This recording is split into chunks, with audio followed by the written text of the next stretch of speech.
nous allons renouer avec une petite partie de la joyeuse équipe. Bonsoir, bienvenue. Alors, il y a un petit micro, on va pas se battre. Alors, leur tête doit vous dire quelque chose parce qu'on avait déjà reçu un peu les mêmes pour un spectacle qui se jouait également au Lucernaire. Il s'appelait Le Cercle de Whitechapel. Voilà, et ce spectacle que nous allons vous proposer ce soir, eh ben, c'est un peu la même veine. C'est une comédie policière, c'est joué finement, avec beaucoup de rythme. On ne perd pas vraiment son temps, on est tout le temps accroché, Il y a un décor somptueux, je vais vous laisser en parler. Bon, l'équipe, elle se connaît, ça roule, c'est génial. Et ben, on retrouve donc une partie des personnages qui jouaient déjà dans le cercle de Whitechapel. Alors, qui me parle un peu de ce petit... fais pas ton doudou, allez, à toi de jouer. Bonsoir à tous. Merci Daniel. Et tu as vu le spectacle? Ah mais non, en règle générale, je ne parle que de ce que je ne vois pas. D'accord. Donc tu as vu beaucoup de spectacles. J'ai vu beaucoup de spectacles. Écoutez, nous on est très heureux de reprendre effectivement les aventures de personnages qui avaient déjà été créés par Julien Lefebvre dans le cercle de Whitechapel. Voilà.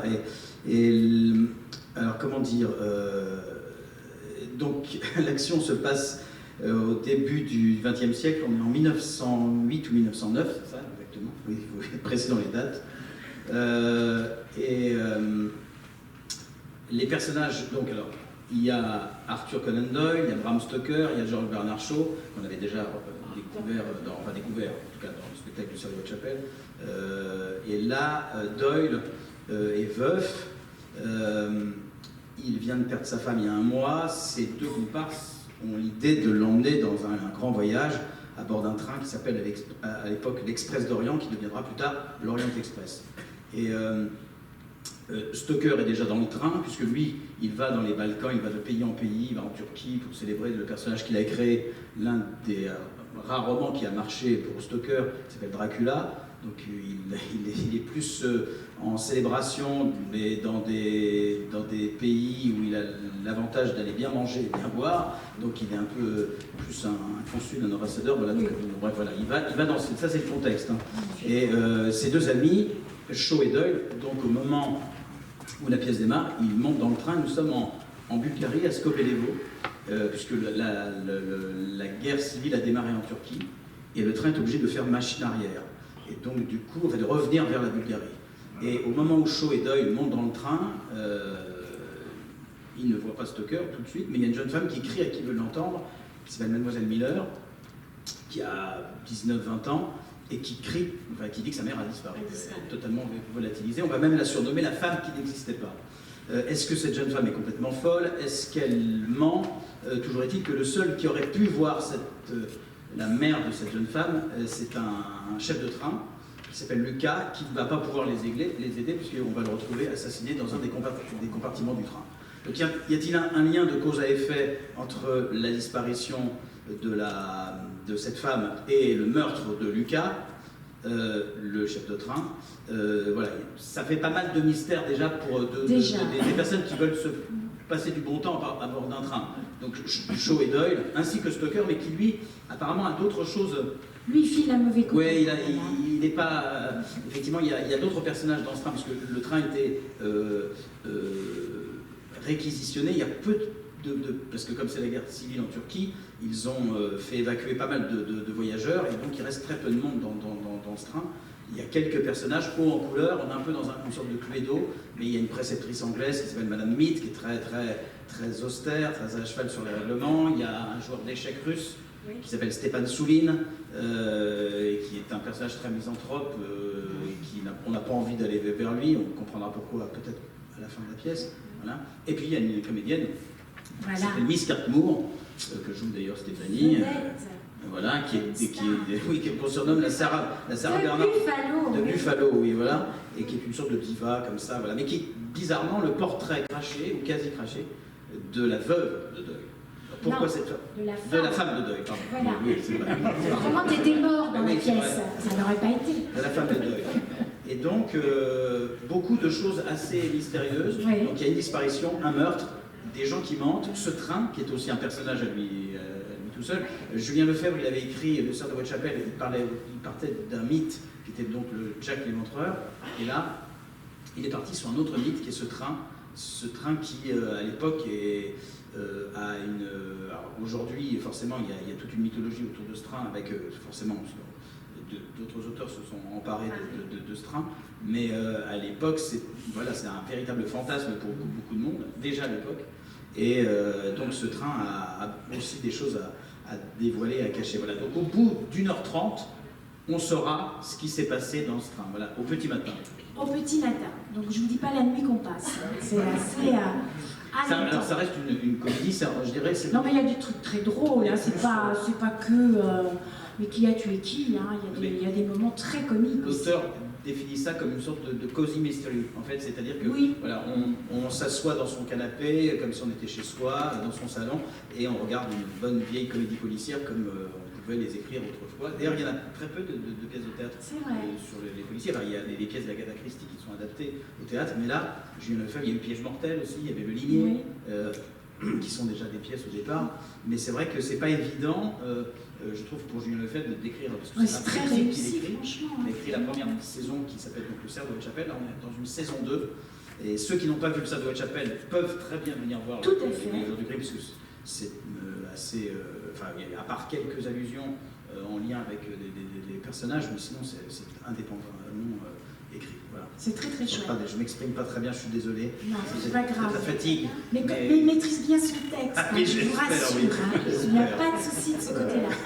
Non, mais franchement, c'est très réussi. Puis en plus, bon, le texte est bon, la pièce est bonne, mais les comédiens, bravo. Non, mais c'est vrai, vous le défendez magistralement, cette histoire. Bah, c'est jouissif, hein, à oui, jouer on le le policier. sent. Oui, déjà, enfin, c'est vrai, pour le coup. Pardon? Oui, elle parle. Je vais lui donner l'autorisation. C'est comme il est très bavard, j'ai même plus besoin de parler. Stéphanie, maintenant tu peux parler puisque Bernard voilà. laisse la possibilité de... Merci Bernard, c'est gentil. Alors on y va, on parle des copines qui jouent... J'ai enfin des copines maintenant. Ouais, ça c'est chouette parce que dans le cercle... Dans le cercle de Whitechapel, qui était la seule. La seule, et là, voilà. oui, c'est des personnages assez hauts en couleur aussi, et c'est des superbes comédiennes. Enfin, là, vraiment, un bon casting, je crois. Ouais, c'est vrai. Je peux les citer. Oui. C'est Céline Duhamel et Marjorie Dubus. Voilà. Alors, des personnalités totalement différentes, dans des rôles géniaux. Elles sont vraiment toutes fraîches, toutes jolies, toutes gardées pour l'une. Enfin, bon, on fait avec. Non, c'est vraiment bien vu. Alors, on a un petit... Un petit teaser. Vas-y. Est-ce qu'on vous raconte des trucs, mais vous allez vous dire, il raconte n'importe quoi, vous allez voir pas du tout. Alors c'est un teaser de la... Ça n'est pas le... Ce ne sont pas des extraits de la pièce, c'est juste une sorte de présentation. C'est très réussi. Voilà.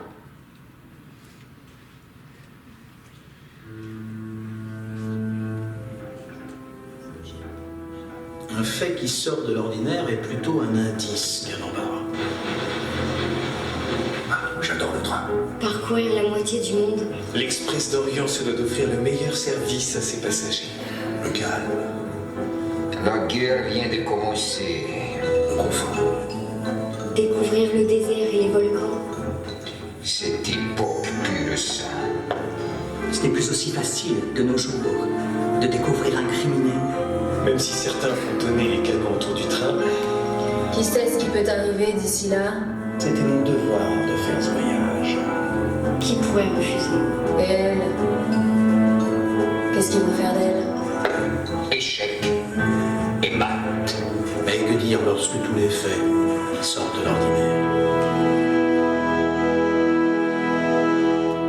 Voilà, vous avez vu la totalité de la distribution, vous avez vu le décor, du moins une partie du décor, et puis il y a aussi des effets vidéo qui sont... C'était pas le décor de la pièce. Oui, mais c'est le... Non, mais c'est quelque part, c'est... Mais c'est, en fait, on a eu la chance de tourner ce teaser dans l'une des répliques exactes de l'Orient Express. c'était pas encore l'Express d'Orient, mais ça devait être 10 ans plus tard.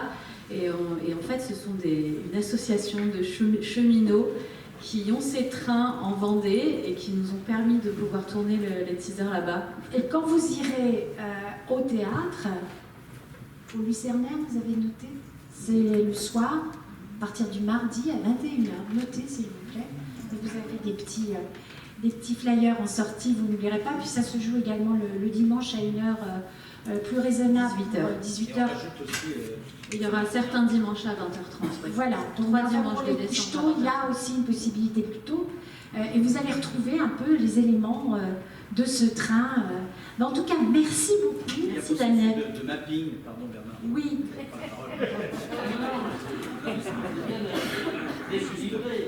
Oui, non, mais c'est bon, je vais.